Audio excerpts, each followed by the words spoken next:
Evangelho, segundo nos narrou o nosso irmão João. Vamos ler apenas o versículo 1 inicialmente.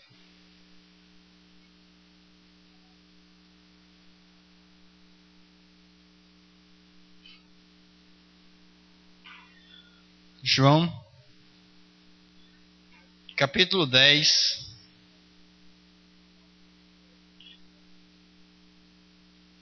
versículo 1, nos diz assim: em verdade vos digo, o que não entra pela porta no aprisco das ovelhas, mas sobe por outra parte, esse é ladrão e salteador. Vamos orar.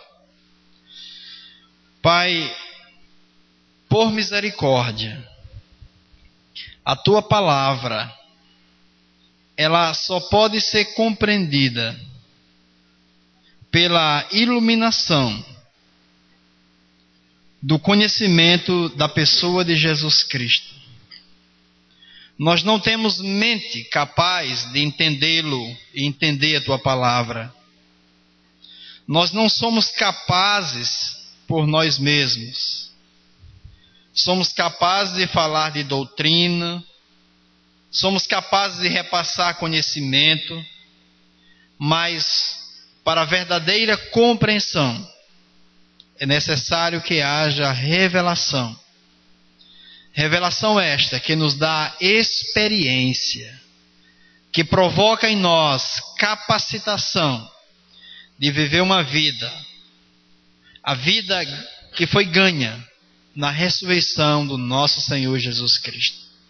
Por graça, Senhor, age em nós, por meio de nós e para a tua glória, porque nós te rogamos, em o nome de Jesus Cristo. Amém.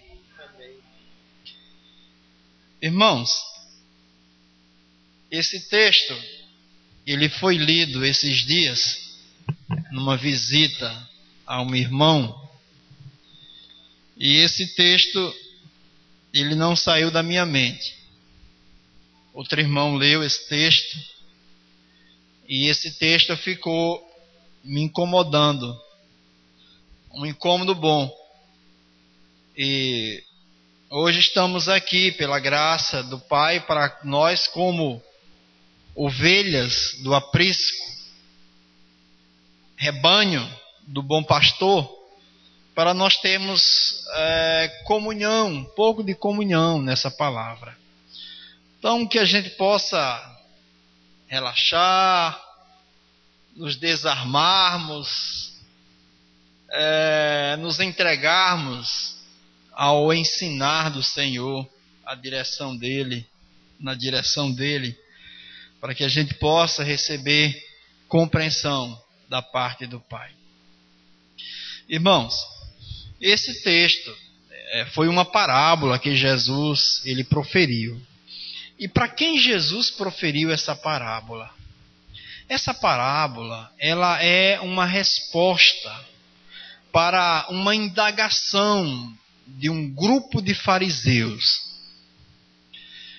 Um dos textos que eu mais falo, se os irmãos prestarem atenção, sempre que eu falo do Evangelho de João, eu falo desse acontecimento do capítulo 9. E o que aconteceu no capítulo 9 de João? A cura de um homem cego de nascença. Olha aí, 9:1. Caminhando Jesus, viu um homem cego de nascença. Então, um homem que já nasce cego, fisicamente.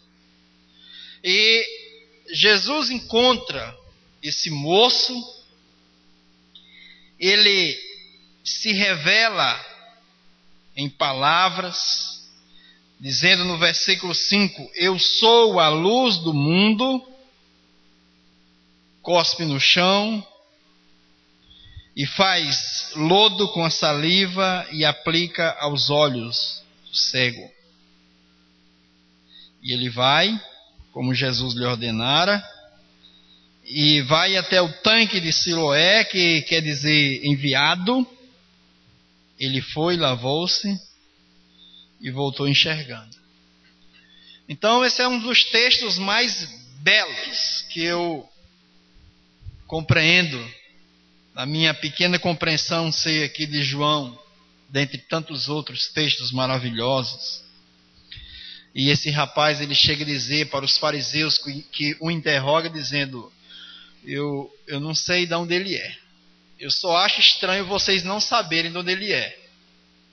Deus não escuta pecadores, mas eu era cego e ele pediu ao Pai, pediu a Deus e ele me fez enxergar. Então o rapaz disse: eu era cego, agora eu vejo.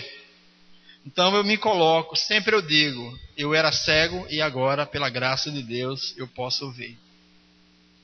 Então eu me identifico muito com esse texto. Sobremaneira me identifico com esse texto. E os fariseus vão a Jesus e eles, meio que desnorteados, eles, depois de interrogar o rapaz, não encontram uma explicação, eles não têm noção do que aconteceu, eles não querem entender o que aconteceu.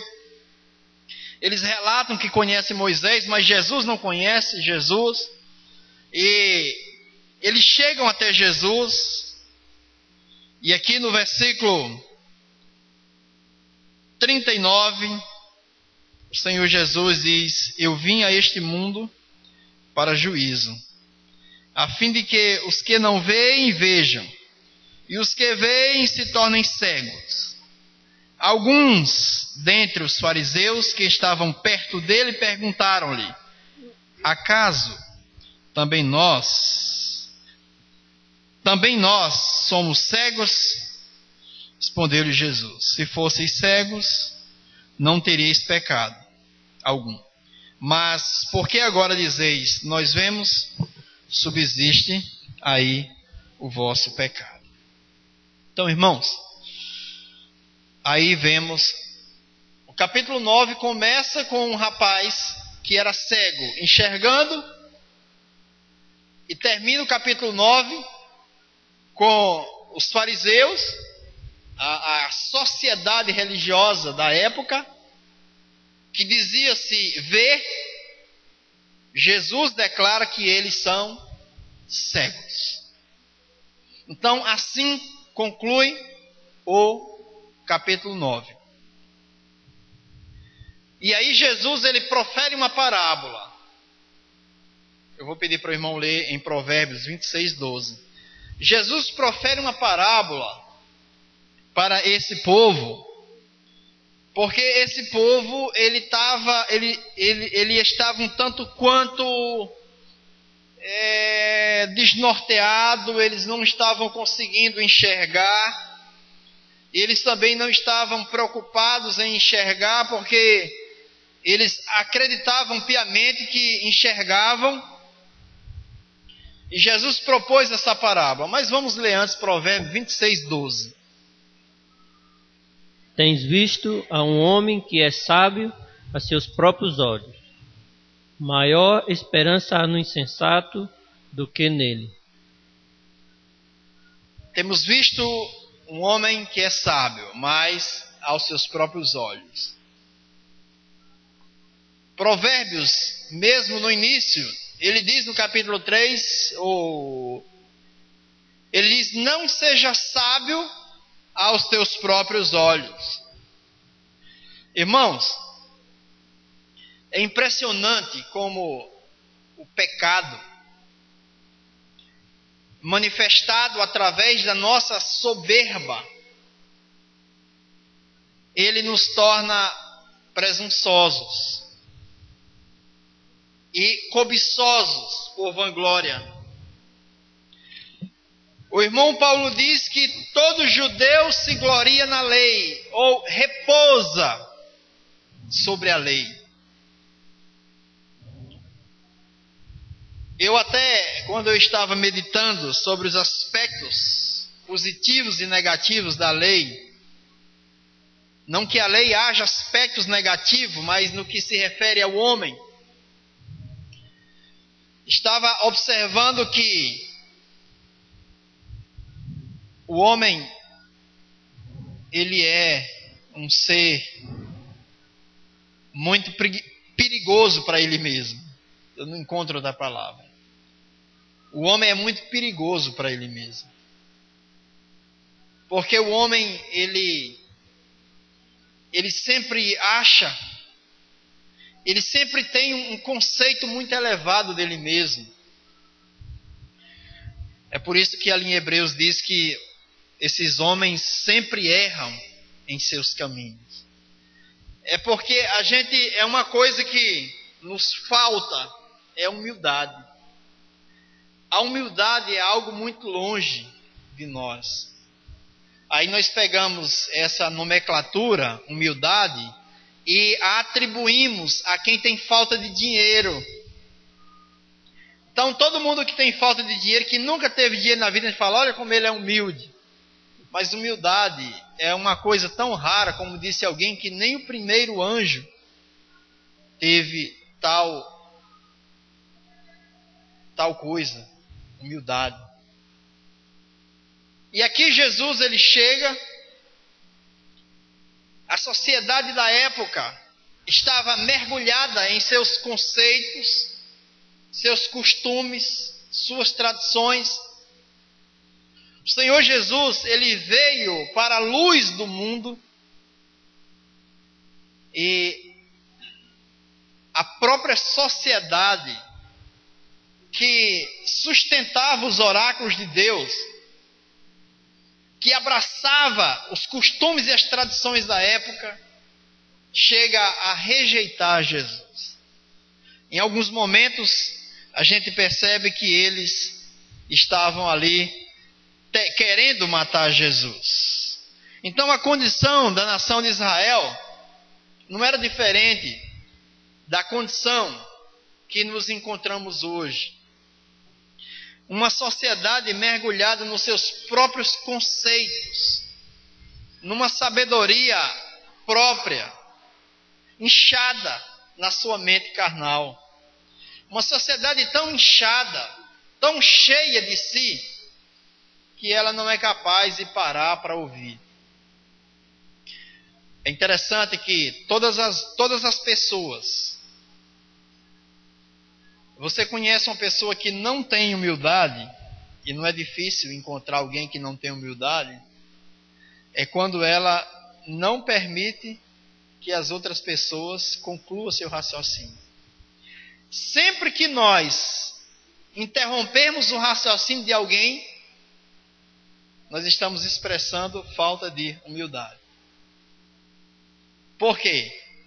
Porque ao mínimo início do pensamento de alguém, nós logo dissemos, você não sabe de nada, eu é que sei de tudo. Eu até já sei o que você vai concluir, então eu vou concluir por você. Então essa é uma forma de detectar a nossa falta de humildade. E os judeus, eles se encontravam dessa maneira. Vou pedir para o irmão abrir em Romanos, a Bíblia, Romanos no capítulo 3, no versículo 20. Então essa nação, ela recebe a lei. A lei, ela foi dada não com o propósito de salvação. Para todo judeu, a lei ela foi dada. Quando Moisés desce do Monte Sinai, entrega os oráculos de Deus, a lei de Deus para o povo achava que ali Moisés estava trazendo a salvação. Mas na realidade, a lei nunca teve essa finalidade de salvar ninguém. Romanos 3:20. Visto que ninguém será justificado diante dele por obras da lei, em razão de que pela lei vem o pleno conhecimento do pecado. O irmão está dizendo que a lei, ela é como um espelho. Toda manhã nós acordamos e Talvez, eu acho que a maioria aqui, a primeira coisa que faz é ir ao banheiro, jogar um pouco de água e olhar-se no espelho. Então nós logo vamos ao espelho. Porque o espelho, ele tem a capacidade de mostrar a nossa sujeira. Mas o espelho, ele não tem a capacidade de tirar a sujeira. E a lei, ela traz o pleno conhecimento do pecado. A lei não traz salvação.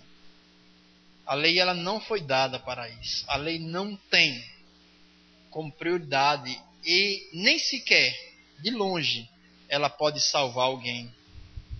Vamos ler então a partir do versículo 10 do mesmo Romanos 3. 3 de Romanos, a partir do versículo 10. Percebam, irmãos, percebam o que a lei nos diz acerca do homem, digo homem e mulher, que tenta buscar na lei a fonte para a sua salvação. Como está escrito, não há um justo, nenhum sequer. Não há quem entenda, não há quem busque a Deus. Todos se extraviaram. Se fizeram inúteis, não há quem faça o bem, não há nenhum sequer. Continue. A garganta deles é sepulcro aberto, com a língua urdem, engano, veneno de víbora está nos seus lábios. A boca eles a têm cheia de maldição e de amargura. São os seus pés velozes para derramar o sangue. Nos seus caminhos há destruição e miséria. Desconhece o caminho da paz, não há temor de Deus diante de seus olhos. 19. Ora, sabemos que tudo o que a lei diz, aos que vivem na lei, o diz para que se cale toda a boca e todo mundo seja culpável perante Deus. Irmãos, a lei, ela tem essa finalidade, mostrar a pecaminosidade do homem. A lei, ela é esse espelho que mostra ao homem a sua total depravação, a sua total nulidade, a sua miséria completa. Irmãos, a lei, ela não é sequer um método para a gente achar a verdade. A lei, de fato, é um espelho na nossa frente, mostrando quem nós somos. Sabemos que a lei, ela expressa, a lei moral expressa o caráter de Deus. Mas quando se coloca o caráter de Deus em nossa frente, o que é que nós vemos? Vemos a mesma coisa que Isaías viu. Isaías, quando viu o Senhor, diz: ai de mim, eu sou um pecador, eu vi o Senhor, eu irei morrer. Então, quando nós enxergamos o caráter de Deus, a gente consegue enxergar a nossa depravação, a nossa total falência. É isso, irmãos. É isso que Deus quer que vejamos. Deus quer que inicialmente vejamos o que nós somos.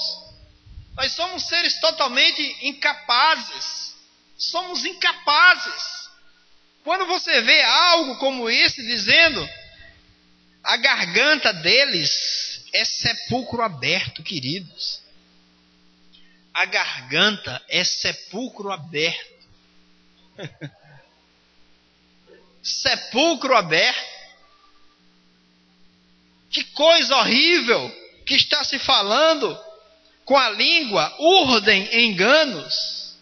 Por mais que nós falemos, a gente não irá falar com precisão. Quando João tentou expressar a forma como Deus amou o mundo, Deus amou o mundo de tal maneira, João sequer tentou mostrar o tamanho do amor. De tal maneira, ele não tem precisão, ele não tem como expressar o tamanho do amor de Deus. Então, o que existe em nós é engano. Veneno de víbora está nos seus lábios. A boca está cheia de maldição, de amargura. Essa é a condição do homem, irmãos. Esse homem cobiçoso por vanglória, esse homem que cobiça poder, que cobiça os aplausos, esse homem que tem seguido a Satanás. Como, irmãos? Amados, nós sabemos que a Bíblia diz que de Deus é a terra e toda a sua plenitude. Amados, tudo é de Deus. Mas o que foi que Satanás ele fez? Hoje eu creio que o dinheiro foi uma moeda criada por Satanás. Por quê? Porque de Deus é o ouro e a prata. Aí qual foi a criação de Satanás? Ele criou o dinheiro, uma moeda única. Com uma única moeda eu posso comprar esse microfone. Com uma única moeda eu posso comprar essa cadeira. Com uma única moeda eu posso até comprar pessoas. Porque o regime escravocrata não passou. As pessoas continuam se vendendo. Então, quando as pessoas amam o dinheiro, na realidade, elas querem possuir as coisas, elas querem comprar as coisas que pertencem a Deus. E o dinheiro, assim, passa a ser um senhor nas nossas vidas. É por isso que ali em Mateus, o Senhor diz, você não pode servir a Mamon ou as riquezas e a Deus. Então, o dinheiro, ele passa a ser uma moeda, a moeda corrente, a moeda que nós podemos estipular o valor de cada coisa. E tendo essa moeda em mãos, nós temos as coisas. E o homem vive por querer as coisas, por desprezar o Senhor e amar as coisas. Então, com esse Deus, que se torna um Deus para as pessoas, então elas vivem a cobiçar.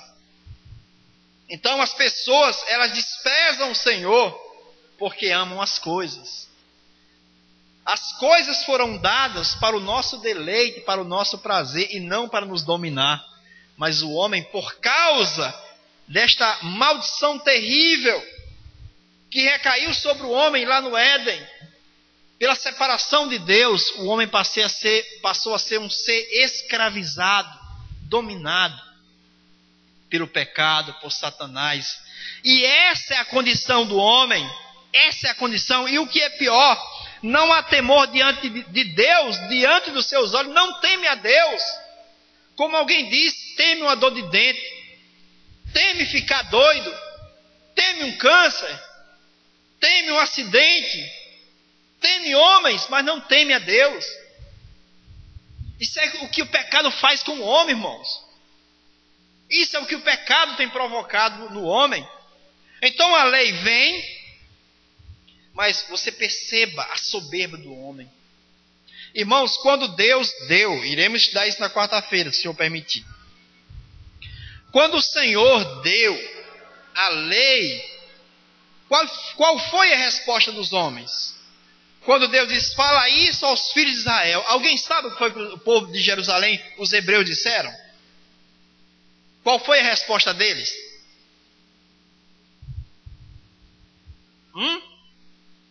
Quando Deus diz, fala isso aos filhos de Israel, Deus deu a lei. Eles disseram, faremos tudo o que o Senhor mandar. Percebe, irmãos, a soberba do homem. Como é que nós teríamos capacidade de obedecermos a tal conserto, irmãos? Como é que nós, olha para isso aqui, o homem é isso aqui, ele não tem capacidade de obedecer a Deus por si. Nós somos totalmente falidos. Nós somos, como disse Paulo, nada menos do que nada. E como é que eu posso bater no peito e dizer, farei tudo o que o Senhor mandar? Qual deveria ter sido a atitude dos hebreus? Colocar a boca no pó, vestir-se de pano de saco e de cinza, declarar jejum e dizer, vamos rogar ao Senhor com pranto, vamos suplicar ao Senhor, porque nós não temos capacidade de sermos fiéis a essa aliança. Somos miseráveis. Não. Vamos obedecer a Deus. Dessa mesma forma, muitos irmãos têm feito. Se prega a doutrina da cruz, morremos com Cristo, ressuscitamos com Ele, falamos dos 5 pontos da cruz, da obra da cruz. Aí muita gente fala: epa, a partir de hoje eu não vou mais pecar, porque eu descobri um método, eu descobri uma fórmula para não pecar mais. Crendo nessa doutrina, no dia seguinte já está no chão, na mesma hora está no chão, porque o Senhor não nos deu uma doutrina, o Senhor não nos deu um método, o Senhor nos deu a vida. E aonde é que está a vida? Em Cristo Jesus, nele está a vida. Ele nos deu uma pessoa. Aí Jesus Cristo, vamos ler agora João 10, meu irmão. Aí Jesus chega para esses fariseus e diz que frase linda, irmãos. 10:1 de João.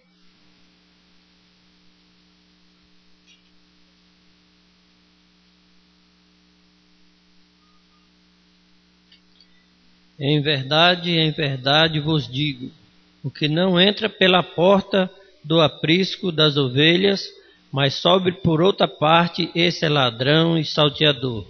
Irmãos, eu sou aquele que não entra pela porta no aprisco, mas vai por aonde? Mas sobe por aonde? Outra parte. Irmãos, neste aprisco só tem uma porta. Só tem uma porta. Se tentarmos entrar no aprisco por outra porta, não dá. Ele diz: quem sobe por outra parte é o quê? Ladrão e salteador. Porque ladrão nunca entra aonde a hora e o momento que se deve entrar. Ele sempre entra por outra parte que ninguém espera. O ladrão é o elemento surpresa. O ladrão não trilha o caminho lógico. O ladrão trilha outros caminhos. E muita gente, sobretudo os judeus, tentaram entrar por outra parte. Qual foi a parte que eles tentaram entrar? Pela lei. Eles tentaram entrar no aprisco, no lugar das ovelhas, por outra parte. Eles tentaram fazer o que muita gente hoje tem feito. Pela religião. Por tentar fazer barganha com Deus. Tentando comprar Deus com dízimos e ofertas. Tentar comprar Deus com lágrimas, conquistar Deus com lágrimas. Conquistar Deus com falsas promessas. Interessante que ali em João 12 diz: e muitas das autoridades creram em Jesus. Ele diz assim: e muitos creram em Jesus, mas Jesus não se confiava, porque sabia o que havia no coração do homem. No coração do engano, do homem, existe o engano. Mas o Senhor Jesus está dizendo: a porta sou eu sou a porta. E eu queria ter podido trabalhar essa noite sobre esse aspecto da porta, mas o Senhor não permitiu. Porque a porta, ela é uma pessoa. A porta é uma pessoa. Ali em Mateus 7 diz: esforçai-vos por entrar por aonde? Pela porta, o quê? Estreita. A porta é estreita. A porta é estreita. A lei, ela tem uma porta muito larga. Porque bastava você se engajar na comunidade de Israel, ser circuncidado, observar alguns costumes da lei. Não é assim que a religião diz? Para você ser um crente, o que você tem que fazer? Você tem que aceitar Jesus, então eu aceito a Jesus. Ser batizado nas águas, fazer parte do hall de membros, ofertar, vir para os cultos, louvar, carregar a Bíblia, voltar para sua casa e vir depois. Não é assim que é? Aí para isso o irmão Paulo diz: a circuncisão, ela não tem valor algum. Porque judeu não é o que o é exteriormente. Olha aí. Olha o Senhor mexendo com o exterior. Porque o judaísmo, ele se baseia em exterior. Aparência. Deus não se dá com aparência. O judaizante, ele é aquele que se veste em uma capa, mas o seu interior, é como a palavra diz, é cheio de ossos, é um sepulcro aberto, caiado. Por dentro está cheio de ossos podres, mas por fora, você olha a estética. Amados, e o que a gente tem visto aqui esses dias, isso, em todos os dias, quando nos reunimos, é que Deus deseja uma casa para Ele morar. Deus deseja um lugar para Ele habitar. Irmãos, cada um de nós aqui que creu no Senhor é uma pedra viva. Se nós não tivermos a boa concepção de que cada um de nós é uma pedra dessa construção, sabe o que vai acontecer?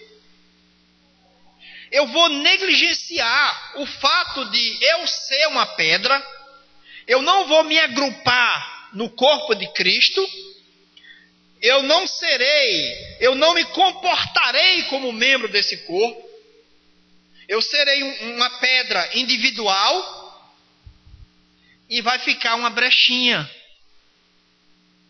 vai ficar uma brecha nessa construção. Porque no lugar dessa pedra não pode ter outra pedra. Se você vê a Nova Jerusalém, a cidade santa lá do céu, cada detalhe, as portas eram de uma pedra só. E dizia o nome da pérola, da pedra. No lugar de uma pedra cujo nome era ônix, não podia pôr outra pedra. Uma topázio. E vice-versa. O lugar é adequado para cada pedra. E se a gente não tiver essa concepção de que somos casa, e que se não nos comportarmos como casa de Deus, Deus não habita, nem em templo feito por mãos de homem, nem em templo sujo.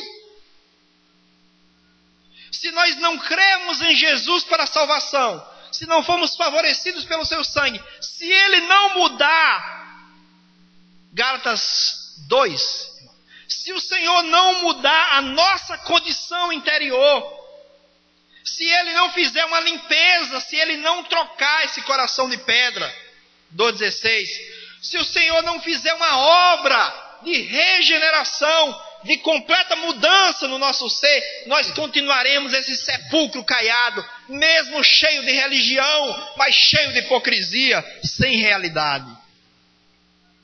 Sabendo, contudo, que o homem não é justificado por obras da lei, e sim mediante a fé em Jesus Cristo.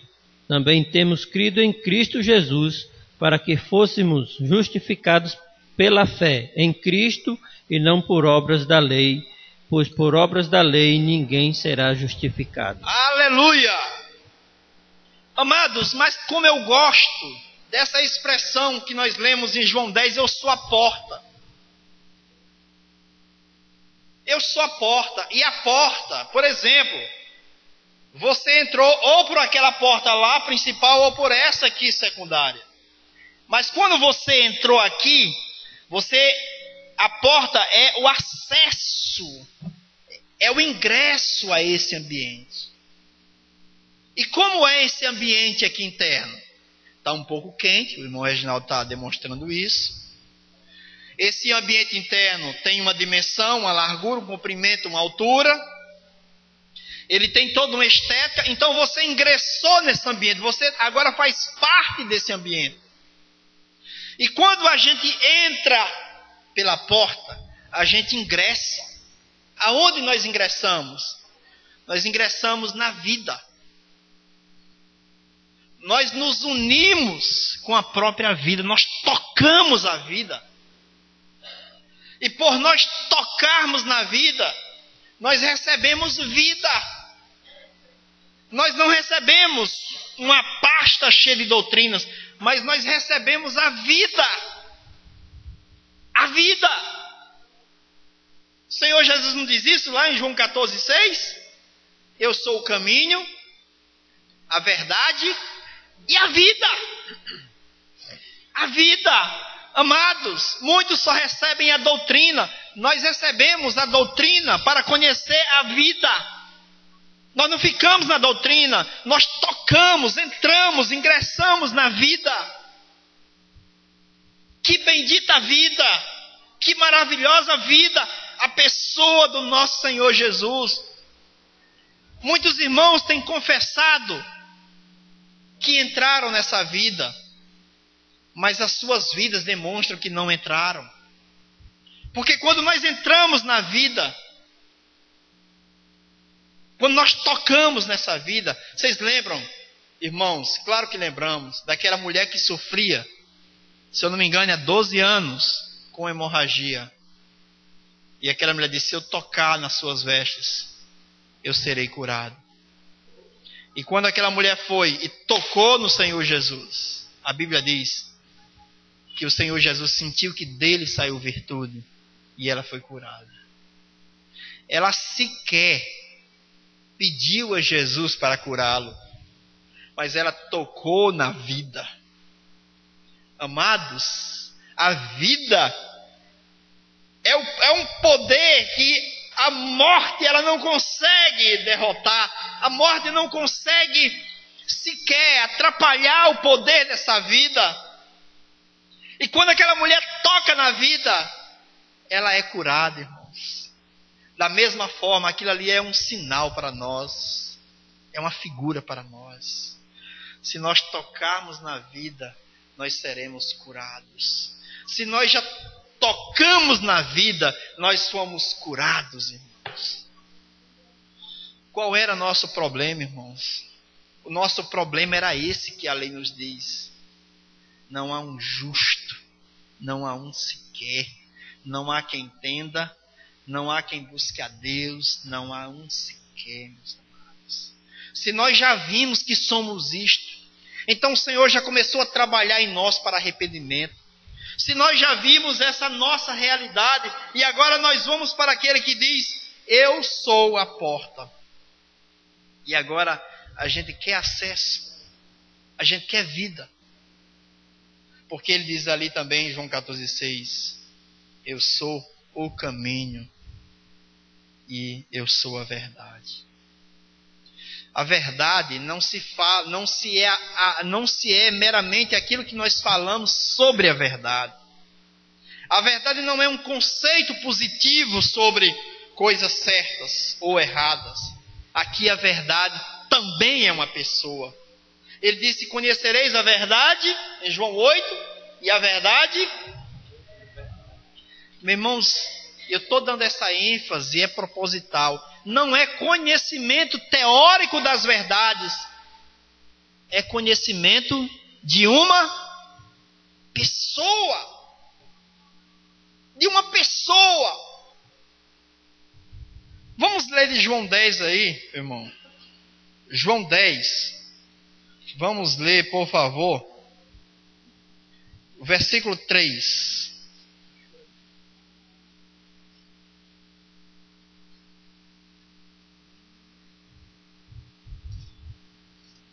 João 10, 3.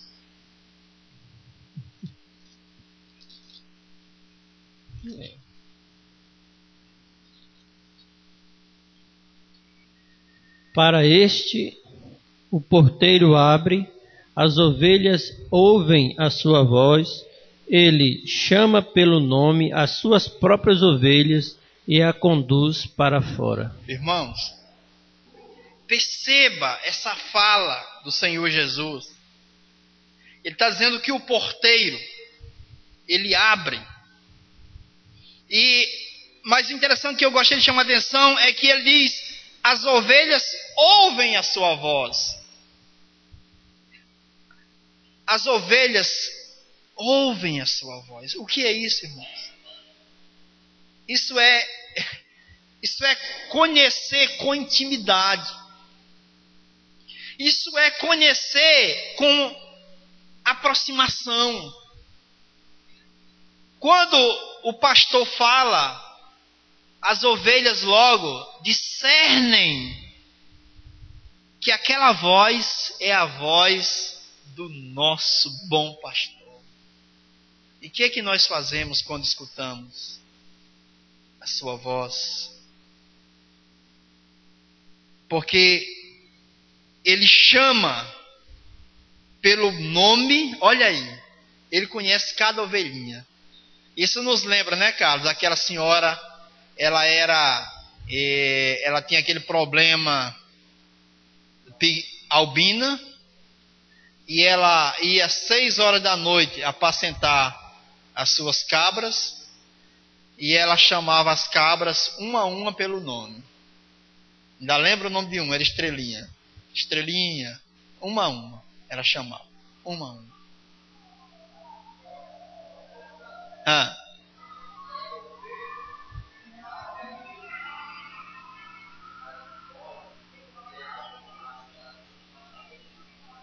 Era lamentável. Ele lembrou um detalhe. E tinha ovelhas no meio. As ovelhas eram muito fáceis, dóceis de conduzir. Mas sempre tinha um danado de um bode que embrenhava a mata-dente, e aquela coitada, no outro dia estava toda lenhada, ia à procura do bode e alguma cabra que fugia. Mas ele está dizendo: as minhas ovelhas escuta minha voz, porque eu as chamo pelo nome. Irmãos, quando a gente não conhece muito bem uma pessoa, a gente chama aqui no nosso estado, na nossa cidade, é bichinho, coisinha, neguinho, gordinho, branquinho, fulano, bichinho, é esses adjetivos. Mas Jesus não chama ninguém por bichinho, por coisinha, é pelo nome. Porque ele tem intimidade com cada um de nós. Ele nos conhece pelo nome, irmãos. Que coisa maravilhosa. Isso é intimidade, irmãos. É por isso que nós temos falado enfaticamente que não é relacionamento sequer com a letra da Bíblia, nem com doutrina da Bíblia. É uma pessoa, irmãos, é uma pessoa. Você entra numa pessoa. Você entra numa pessoa. Essa pessoa entra em você. E você tem tanta intimidade com ela. Não sei se vocês já ouviram isso, que geralmente que crianças que são criadas por pais adotivos, eles se parecem muito com o pai biológico. E a explicação é que a convivência faz com que a pessoa se pareça com aquele que o adotou. Amados, nós fomos adotados pelo Espírito de adoção. E por nós convivermos tanto com o nosso bom pastor, a gente acaba ganhando essas características que são bem próprias dele. E nós sabemos quem ele é, porque ele nos chama pelo nome. E ele ainda diz mais: tu és meu, eu te remi. Irmãos, e quando nós ganhamos essa visão, só há uma resposta, só há algo para ser feito por nós. Dá uma resposta a esse chamado, a esse amor, nos entregarmos a esse amor. Nós o amamos, porque ele nos amou primeiro. Nós nos entregamos totalmente a ele. O irmão diz em outra parte da Bíblia que o nosso corpo, a nossa alma e o nosso espírito pertencem a Deus. Então nós somos totalmente de Deus, por isso que Ele nos pede que ofereçamos-nos os nossos corpos como sacrifício vivo, santo e agradável a Deus. Que coisa maravilhosa, irmão. É quando, leia o 27, por favor, de João 10. É quando nós sabemos e cremos nesse amor e há esse relacionamento maravilhoso entre nós e o nosso bom pastor, irmãos. As minhas ovelhas ouvem a minha voz. Eu as conheço e elas me seguem. Amém? Amém. Olha que coisa maravilhosa. Ele novamente faz aqui e dá essa ênfase. As minhas ovelhas ouvem a minha voz. Eu as conheço e elas me seguem. Que coisa maravilhosa. Mas nós sabemos que os fariseus não quiseram isso. Os fariseus, leiam no 31, meu amado. O que eles fizeram? Novamente pegaram os judeus em pedras para lhe atirar. Olha só, meus irmãos. Eles pegaram pedras para lhes atirar. Amados, mas é exatamente isso que o Senhor deseja de nós. Um relacionamento separado, integral, irmãos. Relacionamento separado e integral. É por isso que Ele nos chama para fora, para sermos colocados dentro de outro lugar. Saímos do mundo e fomos colocados em Cristo Jesus. O Senhor simplesmente não nos tira do mundo para nos deixar à toa. Perceba que o Senhor, quando tira o povo do Egito, o caminho que o povo trilhou foi o mar, o caminho do mar. Não há condições de voltar para o Egito. E quando somos tirados do mundo, irmãos, é para nunca mais voltar.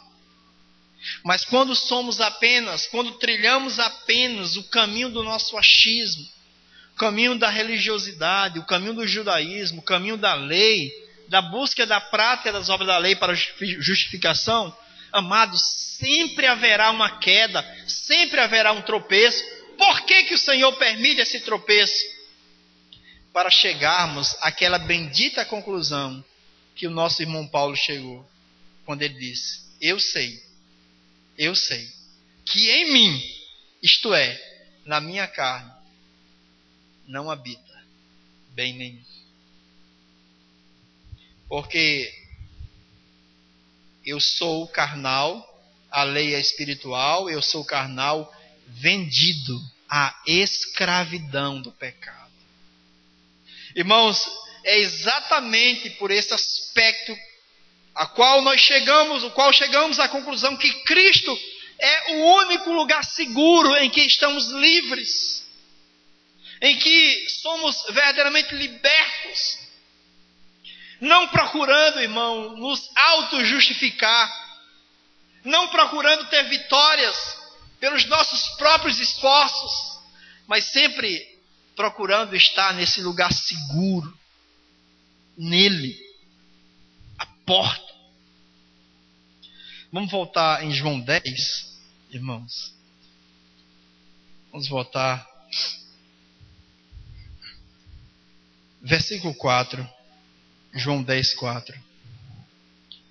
Depois de fazer sair todas as que lhe pertencem, vai adiante delas, e elas o seguem, porque lhe reconheceram a voz. A voz. Que coisa maravilhosa, né, irmãos? Quando as ovelhas escutam a voz desse que agora é íntimo nosso, né? Esse que é íntimo nosso. A gente vê muitas vezes as pessoas batem no peito e falam: eu sou íntimo do Francisco, né? Eu sou íntimo do Joaquim. Eu sou íntimo ali do George. Se gloriando por essa intimidade no George, né? Amados, a gente precisa gloriar-se em quem, irmãos? do Senhor Jesus, irmãos. Eu sou íntimo do Senhor. Eu conheço o Senhor. Ele me conhece. Porque Ele me conhece pelo meu nome. Que coisa maravilhosa. E aqui diz que as ovelhas, elas até saem para fora do aprisco. Mas por que elas saem? Porque o pastor está onde? Aonde está o pastor? Aonde, Nildo? O pastor vai aonde aí? Vai adiante dela. Adiante! Que coisa maravilhosa! O pastor vai adiante. Então ninguém trilha caminho próprio. Ninguém cria nada. Só vai adiante. Só vai seguindo. O pastor vai adiante, chamando as ovelhinhas pelo nome. Aí a ovelhinha chamada Aília quer ir para a direita. Aí o pastor, Ailinha, vem cá. Né? A outra ovelhinha, vem cá. É aqui, ovelha. Porque Ele nos ama. Ele cuida de nós. É por isso que Ele é o bom pastor. Ele diz aqui, o bom pastor dá a vida pelas ovelhas. E Davi entendeu isso. Davi, com a visão de profeta, ele disse, o Senhor é meu pastor e nada me faltará. Ninguém havia feito essa declaração antes. Hoje nós fazemos porque Davi disse. Mas Davi disse porque ele conhecia o bom pastor. Nós precisamos conhecer o nosso bom pastor. Para que a gente nunca mais diga, como a nossa irmã, antes da sua experiência com o Senhor, ela disse na estrada, eu estou só, abandonada. Graças a Deus que o Senhor mostrou para ela que ela verdadeiramente estava só. E que depois mostrou que agora ela não estava mais só. Porque aquele que tinha derramado sangue na cruz por ela, havia comprado-a para o seu Deus. E agora, ele ia diante dela e ela não estava só. Que coisa maravilhosa, irmãos. Aí a gente vê a irmã agora dá um abraço na gente, que quem não entende a história dela se assusta, né? Fica engessado porque essa mulher está doida. Mas sabe por quê, irmãos? É porque a quem muito se perdoa, muito ama. Tem muito crente bonzinho que nunca foi perdoado de nada. Tem muito crente que nunca passou pela casca do alho. Tem muito crente que é só teoria. Aí não é grato em nada, mas quando o camarada vai para o fundo do poço e sai, ele sai com essa vontade de agradecer. Muito obrigado, Senhor. Obrigado por esse povo existir. Esse povo que está também no caminho. Obrigado, Senhor. É isso, irmãos. É por isso que aquela mulher também lá entrou e enxugava, molhava os pés de Jesus com lágrimas, enxugava e molhava, enxugava e não parava. É porque muito amou, porque muito perdoou. É por isso que muitos crentes são legalistas, sisudos. Tem muitos crentes que não têm alegria. É porque nunca sentiu que é um miserável perdoado. É um falido socorrido. Que coisa maravilhosa. É quando você está na falência e alguém te socorre. Alguém te ajuda, que coisa linda. Você vai ser grato para o resto da vida. É isso que essa irmã é, grata. Que coisa boa, irmãos. Ver a gratidão. Que coisa maravilhosa. Que coisa linda, irmãos. É quando um pecador arrependido reconhece o grande amor com que Ele nos amou. Coisa maravilhosa, irmãos. Porque Ele vai adiante. E vai adiante. E vai adiante. E as ovelhas não podem negligenciar. E também não pode seguir o estranho. Está aí no versículo 5, 10, 5. mas de modo nenhum seguirão o estranho, antes fugirão dele, porque não conhecem a voz dos estranhos. Amém, irmãos? Oh, irmãos. Eu acho interessante. Isso tudo é muito maravilhoso. Isso é um caminho para nós. O pessoal chega e fala assim: mas qual é a tua igreja mesmo? Qual é a tua igreja? Eu já me perguntaram isso. Eu digo assim: olha, eu vou te dar uma resposta que você vai dizer assim: tu é anormal. Mas eu vou dizer que eu não sou anormal, eu sou normal, eu não sou doido, eu sou normal. Você é que é normal. Porque quando eu me reúno com meus irmãos, daqui a pouco eu estarei com eles. Nós nos reunimos como igreja. Nós não nos reunimos na igreja, mas como igreja. Porque eu sou uma pedra, estou sendo edificado e preciso dos meus irmãos. Então eu me reúno com eles. Eu sou membro deles, então eu preciso me reunir com eles para formar um corpo. Aí quando nos reunimos, nós somos a igreja. Mas como é que é o nome? Não tem nome. Não tem nome, porque senão estraga. Não divide. Porque Paulo disse, quando um diz, eu sou de Paulo, outro sou de Apolo, de Cefa, de Cristo, aí o corpo está dividido. Se eu disser, eu sou da Assembleia, eu sou da Batista, eu sou da Metodista, está dividido. Porventura está Cristo dividido? Ninguém pode dividir. Porque se eu encontrar um irmão acolá da Assembleia, é meu irmão, vem cá, vamos ter comunhão. Outro irmão ali da Batista, vem cá, meu irmão, vamos ter comunhão na palavra. Vamos estar aqui, vamos nos alegrar na comunhão, vamos na presença do Senhor, sem contender, sem discutir doutrina, sem lhe falar de coisas secundárias, mas falar do tudo de Deus que é Cristo, aquele que nos supre. Aí isso é maravilhoso. Então a gente não se apega a um dogma, a uma placa. Nós nos apegamos a Cristo. Não podemos sair dele. Isso é maravilhoso. Então, seguir o estranho é isso. É seguir coisas estranhas. Que os homens criam. E hoje não é mais estranho, é normal hoje. Tudo muito normal. Tudo muito normal. Vocês é que são estranhos. Ô povo estranho. Esse povo não tem um nome. Esse povo sequer, sabe, tantas coisas que vocês são estranhos, mas graças a Deus por essa estranheza, porque eu encontro essa estranheza de vocês na palavra. Muitos estranhos como vocês estão aqui na palavra de Deus.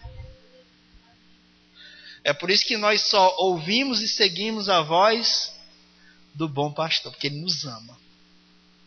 E se a gente seguir esse bom pastor, e se surgir um lobo, o que vai fazer? Ele vai pôr o lobo para correr, porque ele ama as ovelhas, ele não vai deixar ninguém devorar as ovelhas dele. Quem foge, sabe quem é que foge? Quem foge é o ladrão, o estranho. Esse foge, deixa a ovelhinha sozinho, morrendo na boca do lobo, porque não ama as ovelhas. Mas Jesus ama as ovelhas, ama com um amor incondicional. Coisa maravilhosa. Irmãos, esse João 10, que coisa maravilhosa. Que coisa linda, irmão. Eu estou vendo os irmãos se pisarem aí para falar. Que é maravilhoso esse texto. É preciosidade de Deus. Leia o versículo 6, Barbosa. Qual? 10:6. Jesus lhes propôs esta parábola, mas eles não compreenderam o sentido daquilo que lhes falava. Ele não entende. Por que não entende? Jesus falou parábola porque ele disse, eles têm ouvido e não vão ouvir, Isaías falou, eles têm olhos, mas não vão ver. Irmãos, a salvação, a fé, aliás, não é de todos. Graças a Deus que um dia Jesus encontrou cegas e cegos como eu e você, e disse assim para nós, eu sou a luz do mundo, bora, eu quero que você enxergue, e nos fez ver. Mas tem gente por aí que não vê. Mas quando há humildade, aí o Senhor faz ver. E o que é humildade? É reconhecer a nossa constituição. Somos cegos de nascença. Nós não enxergamos um palmo diante do nariz.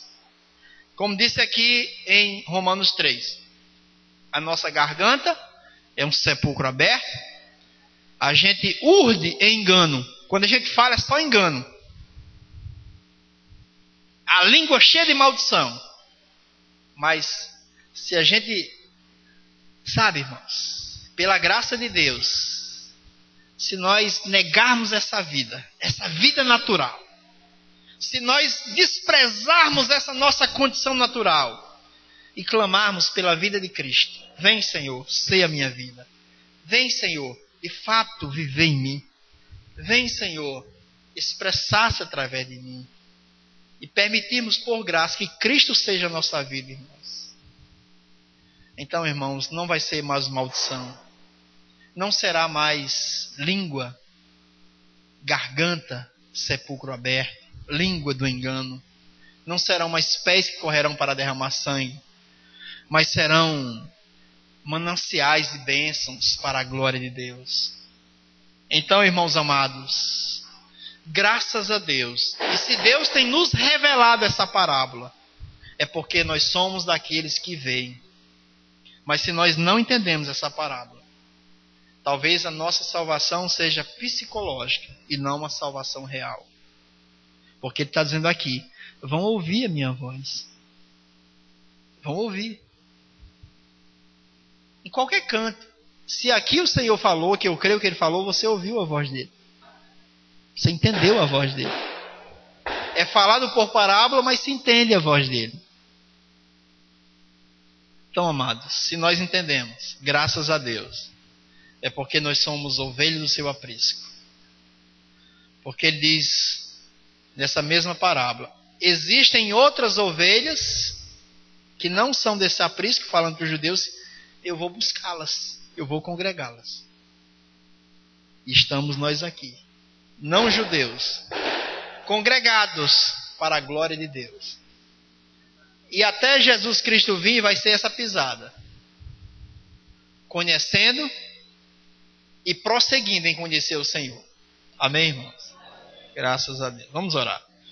Pai, muito obrigado por esta reunião, por este momento tão precioso que estivemos aqui em comunhão com os irmãos. Ó Pai, obrigado, ó Deus, e nos dá, ó Pai, a percepção de que somos membros uns dos outros, que nós possamos ter vontade de nos relacionar uns com os outros, isso para a Tua glória, no nome do nosso Senhor Jesus. Amém. Irmão, só um instante, irmãos. Você desliga.